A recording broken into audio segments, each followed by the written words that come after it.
I still remember the sound of silverware clinking against porcelain and the way everyone laughed when my mom leaned back in her chair, smiled sweetly and said, "I wish you were never born." It was said like a joke, like a punchline she'd been waiting to deliver all evening, and everyone around the table chuckled. Even my aunt covering her mouth as if it were the funniest thing she'd heard all year. Everyone laughed, except me.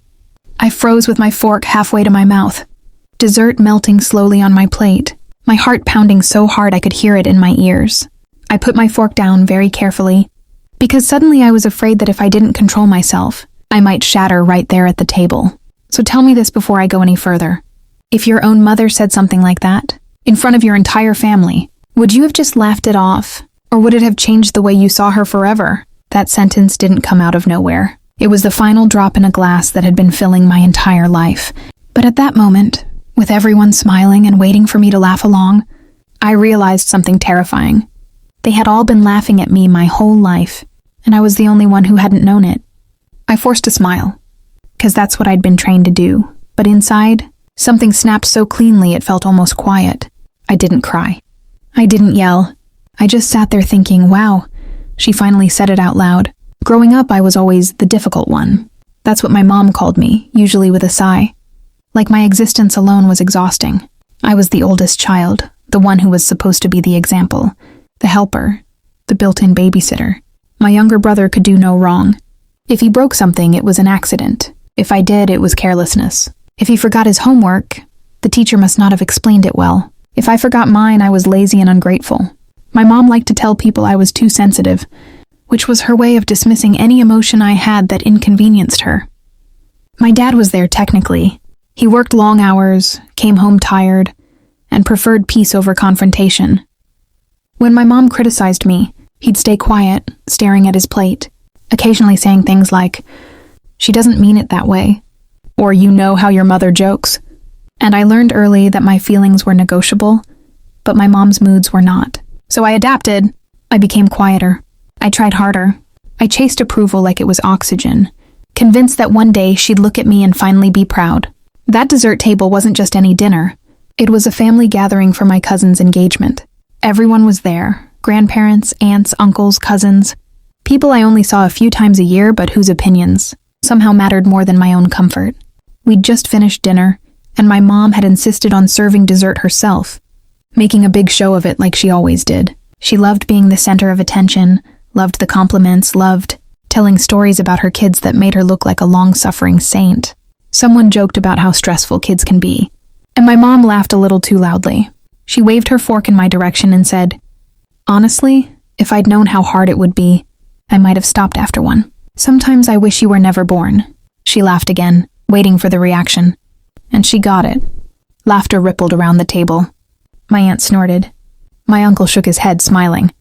Someone said, "Oh, you're terrible," in that indulgent tone people use when they excuse cruelty as humor. I looked at my brother. He wasn't laughing, but he wasn't defending me either. He just looked uncomfortable and focused very hard on his plate. My dad gave a weak chuckle, the kind that says, "Please don't make this awkward." And me? I felt like I was 8 years old again, standing in the kitchen while my mom listed everything wrong with me because I'd spilled a glass of milk. I excused myself shortly after, claiming I wasn't feeling well. No one stopped me. In the bathroom, I stared at myself in the mirror, trying to recognize the person looking back. I felt hollow, like someone had scooped out all the soft parts and left only bone. That night, lying in bed, I replayed that moment over and over. The laughter, the words, the way no one had said, "That's not funny."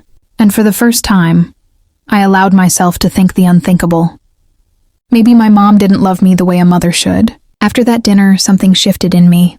I stopped calling as often. I stopped volunteering information about my life. When I did visit, I kept conversations shallow. My mom noticed, of course. She accused me of being distant, of holding grudges, of punishing her for a joke. Every time I tried to explain how much it hurt, she'd roll her eyes and say, "You're still on that? You really need to get over it." And my dad would back her up, telling me families tease each other, that I was being dramatic. But the memories started piling up, now that I'd let myself see them clearly. The time she told me I'd never be as pretty as my cousin. The time she read my diary and mocked me for my feelings. The way she took credit for my achievements, but blamed me entirely for my failures. That dessert comment wasn't an isolated incident. It was a summary. The breaking point came a few months later.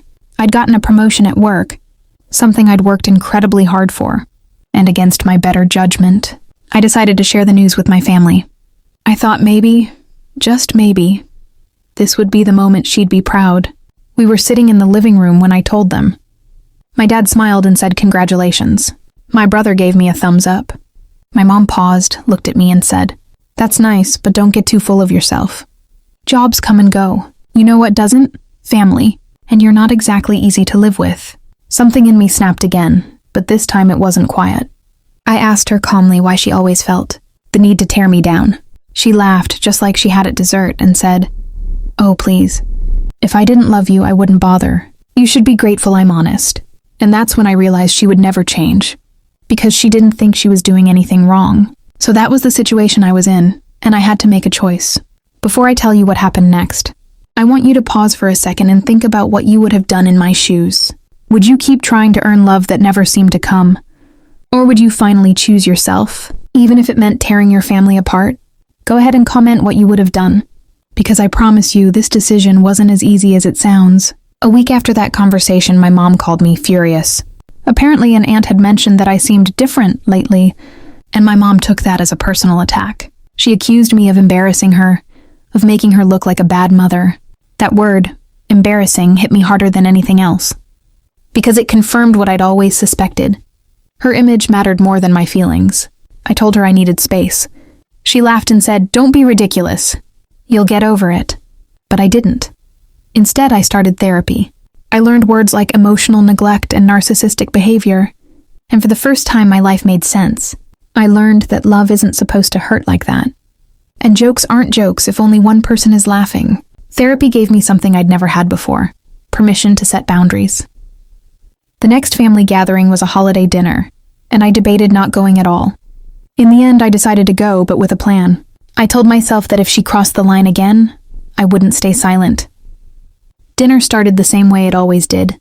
Small talk, forced smiles, my mom holding court, and then, like clockwork, she made a comment about how I was still single and how she worried I was too much for anyone to handle. The table laughed again, softer this time, uncertain, and I felt that familiar pressure in my chest. But instead of shrinking, I stood up.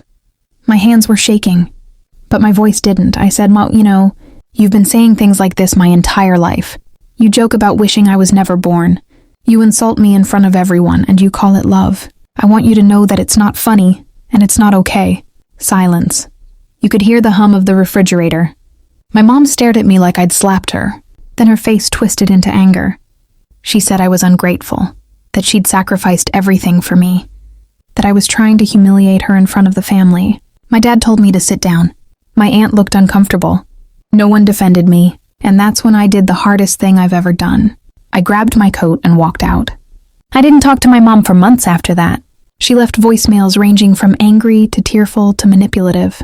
She told relatives I was going through a phase, that therapy was putting ideas in my head. Some family members reached out, urging me to apologize, to keep the peace. But for the first time in my life, I didn't cave. Eventually, my dad came to see me alone. He said my mom was hurt, that she missed me, that I should try to understand her generation, her stress, her sense of humor. I asked him quietly if he'd ever heard her say she wished my brother was never born. He didn't answer. He just looked down, and in that moment, I understood his silence had always been a choice. The aftermath wasn't dramatic in the way movies make it. There was no big apology, no sudden realization. My relationship with my mom is distant now. Polite. Surface level. She still makes comments sometimes, but I leave when she does. I don't argue anymore. I protect my peace. Some relatives think I'm cold. Some think I'm selfish. But I sleep better at night knowing I didn't accept cruelty just because it came from family. That moment at the dessert table will always hurt. I don't think that wound ever fully closes. But it also saved me in a way. It forced me to see the truth and choose myself. I learned that you don't owe anyone access to you just because you share DNA. And love that humiliates you isn't love at all. So if you're watching this, and you've ever been the punchline in your own family, I want you to know you're not alone. And you're not too sensitive. Sometimes the bravest thing you can do is put your fork down and walk away. If you are on my side like this video, if you want to hear more stories like this, subscribe to the channel, and please, share your final thoughts on this whole mess in the comments section, because I read them and they mattered to me. I'll see you all in the next story.